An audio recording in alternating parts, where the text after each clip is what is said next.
அனைவருக்கும் வணக்கம். இன்னைக்கான இந்த வீடியோவில் தப்பி தவறி கூட இந்த இடத்தில் உங்கள் செருப்புகளை வைத்து விடாதீர்கள். அதிகப்படியான பண கஷ்டம் உங்களுக்கு ஏற்படும். எந்த திசையில நம்ம செருப்பை வைக்கக்கூடாது அப்படின்றத பத்தி இப்ப பார்க்கலாம். செருப்பு அப்படின்றது பார்த்தீங்க அப்படின்னா, நம்மளுடைய இந்தியர்கள் பாரம்பரிய முறைப்படி வீட்டுக்குள்ள செருப்பை போடுறது அப்படின்றது கிடையாது. இப்போ ஒரு வெஸ்டர்ன் கல்ச்சரில் இருக்கக்கூடிய ஒரு கண்ட்ரி அப்படின்னு எடுத்துக்கிட்டோன்னா அவங்க வீட்டுக்குள்ளேயே செருப்பு போட்டுப்பாங்க.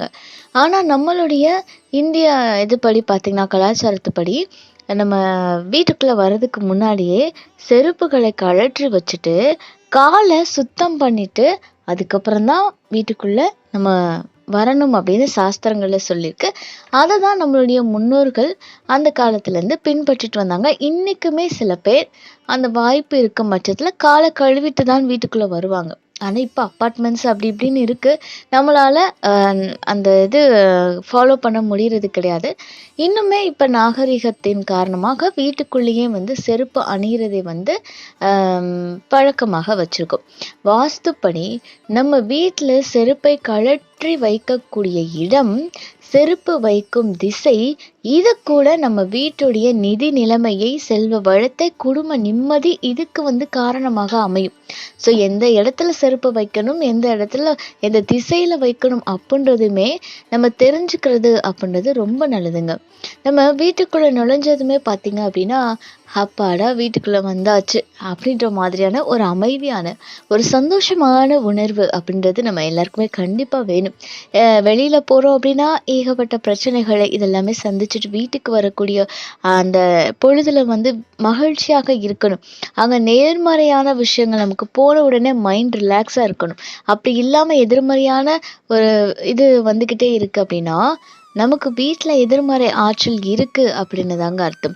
இந்த மாதிரியாக நம்மளுடைய வீடு பார்த்தீங்க அப்படின்னா பாசிட்டிவ் எனர்ஜியோடு இருக்குது, பாசிட்டிவ் எனர்ஜியோடு இருக்கணும் அப்படின்னா நம்ம வைக்கக்கூடிய பொருட்களும் சரியான இடத்துல இருக்கணும். இல்லைன்னா அதுவும் சில விதமான பிரச்சனைகளுக்கு ஒரு காரணமாக அமைஞ்சிடும். நம்ம வீட்டுடைய செல்வ வளம் உயர்வதற்கும் நிம்மதி மகிழ்ச்சி அடையிறதுக்குமே இந்த விஷயங்களை நம்ம கவனத்தில் வச்சுக்கிறது அப்படின்றது ரொம்ப ரொம்ப நல்லதுங்க. அதே மாதிரி நம்ம வெளியில் போயிட்டு வீட்டுக்குள்ளே வரும்போது அந்த செருப்பு அப்படின்றது எப்போவுமே நேராக ஒழுங்காக வைக்கணும். தலைகீழ வைக்கிறது, வீசுறது, சிதறி போன நிலையில் வைக்கிறது, இது எல்லாமே வீட்டுக்கு ஒரு கெட்ட பலனை கொடுக்கும்.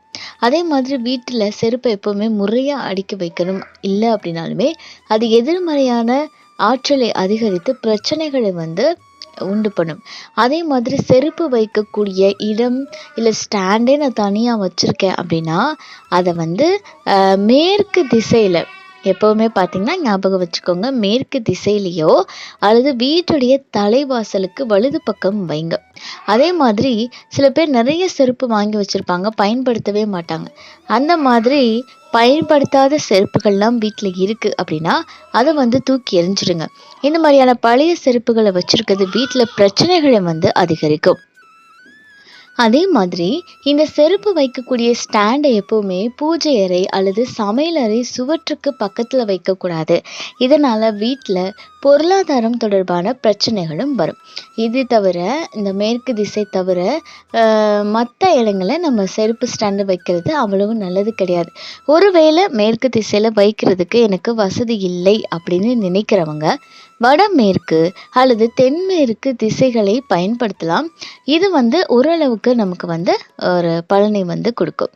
இப்போ செருப்பை பார்த்தீங்க அப்படின்னா நம்ம நடக்கக்கூடிய பாதையை மறைச்சி எப்போவுமே கழட்டி வைக்கக்கூடாதுங்க. இது வீட்டில் பண வரவையும் தடை பண்ணிடும்.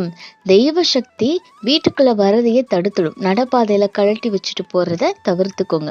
அதே மாதிரி நீங்கள் யூஸ் பண்ணவே இல்லை அப்படின்னா கூட அந்த செருப்புகளை உள்பக்கமாக எடுத்துகிட்டு வராதிங்க.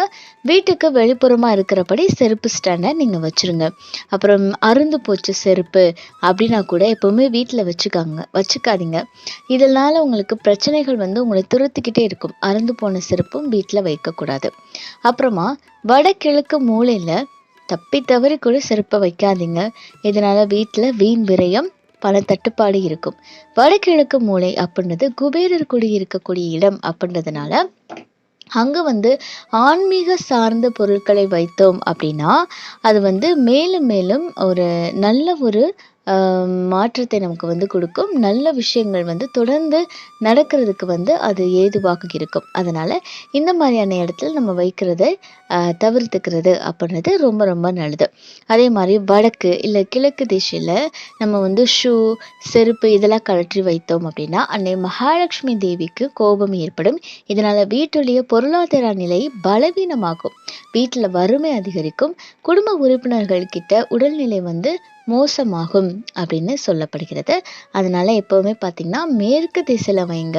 இல்லைன்னா தெற்கு திசையில கூட வந்து வைக்கலாம். ஆனா மற்ற வடக்கோ, கிழக்கு இந்த திசைகள வைக்கிறதை முற்றிலுமாக தவிர்த்து கொள்வது அப்படின்றது ரொம்ப நல்லது.